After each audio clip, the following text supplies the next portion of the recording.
Would you please state your name and occupation, then state your question?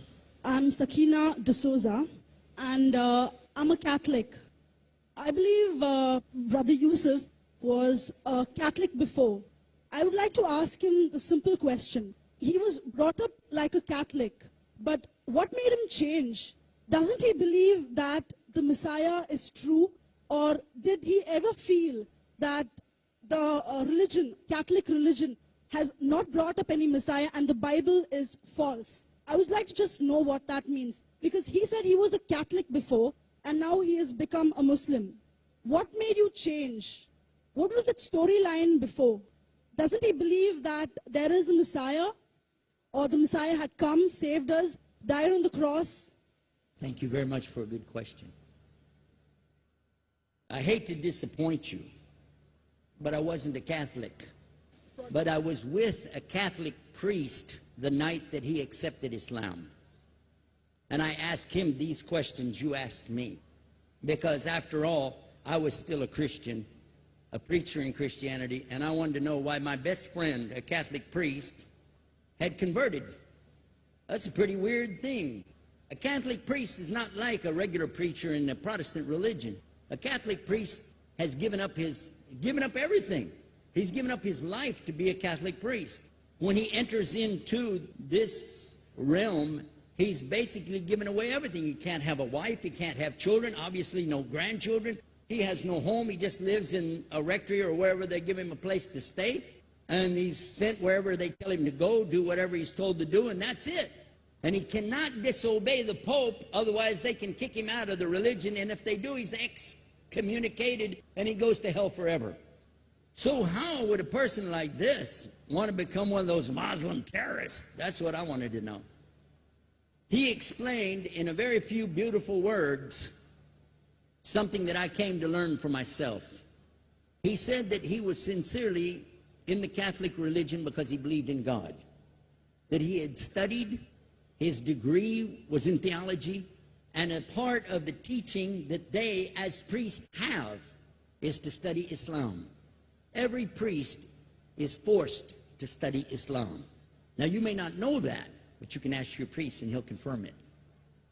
And when you study Islam, even when Islam is taught to you by somebody who hates Islam, as long as they don't corrupt it too far, you can still see the truth in Islam. A classical example happened to me just recently when I was in Saudi Arabia. A friend of mine, very old copy of one of the first Qurans ever translated to English by George Sale. George Sale hated Islam, he hated the Muslims, but when he translated the Quran to English, he was true to the text of the words. Although maybe not getting all the meaning, he certainly was true to the text of the words. I was shocked when I read it. Have you seen it? You know what I'm talking about? Amazing. And listen to this. George Bernard Shaw, for instance, is one of many, a long list of people who read this and realized the truth of Islam. When people see the truth of Islam, it can change them if they want to be guided. If they want the truth, it can change them. You might think, I'm a Catholic, I'll never be anything but a Catholic. But I'm going to ask you a question, and I want you to be honest. This is not for you to, start a debate, but just be honest. Was Jesus a Catholic?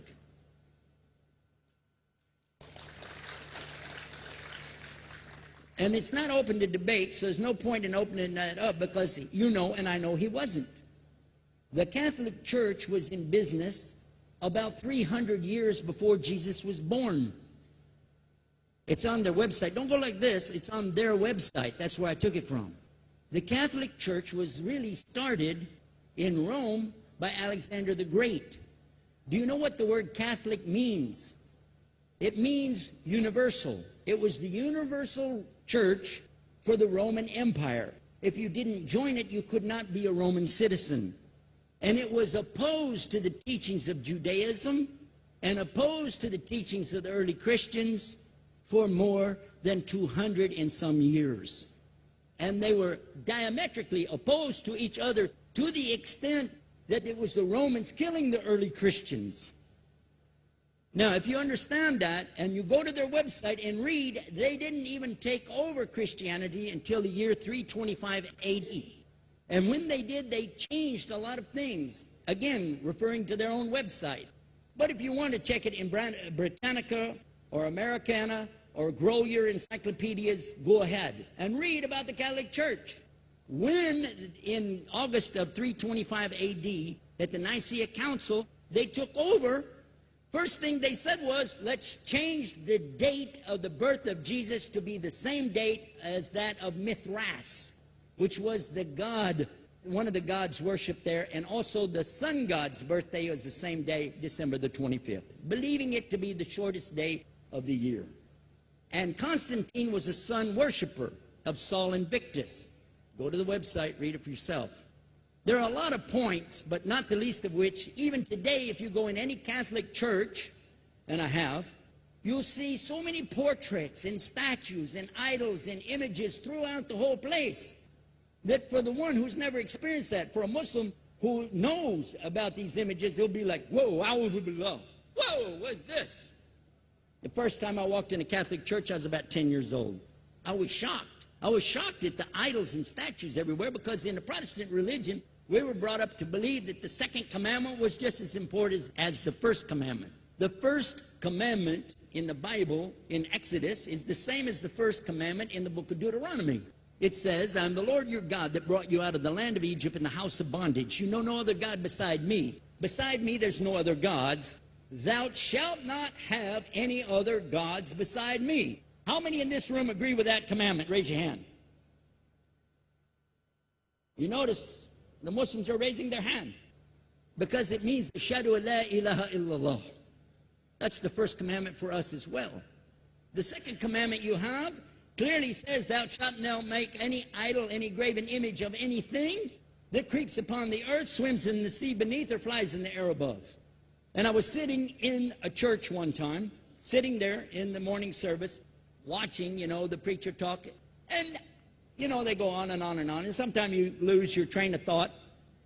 I was looking. Whoa! On the front of the podium, there was a fish.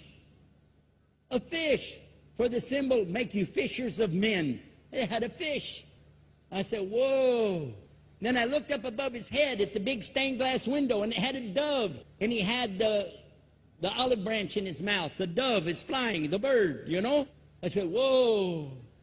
And then I look over here, and there's a cross with a man hanging on it. And I said, wow, they didn't miss a single one. They got them all.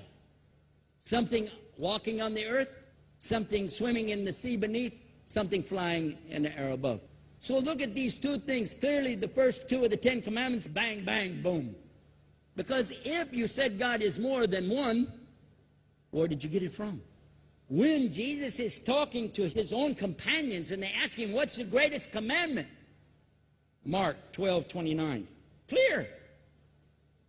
The greatest commandment is to know, O Israel, the Lord your God is one God. And you have to love him with all your heart and all your mind and all your strength. And this is no different from what Prophet Muhammad ﷺ was saying, the same thing to his people. Same thing I mentioned in the lecture. This is certainly for us the same. So what you see is Muslims practicing the commandments, and you see people claiming the commandments but practicing something else.